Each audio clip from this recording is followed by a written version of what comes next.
Ennaa baraa ijoollummaa waa tokko qabuu qabeenya. Keessa baatee itti namu.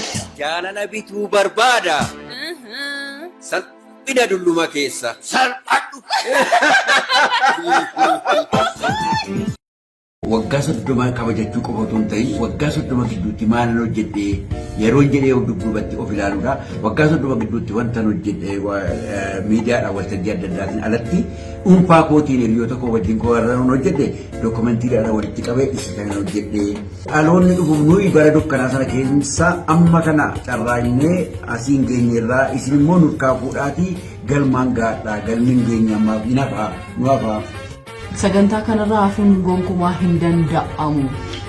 Maaliif yoo jettan jabaa ofii abbaatu jabeeffata.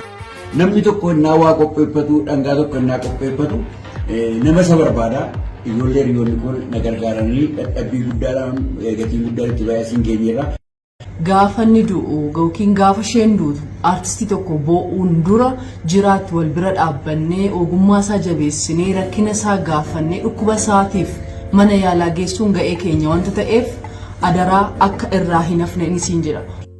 Waxabajjii 25 hoteela Ililii Intarnaashinaalitti kabajadha.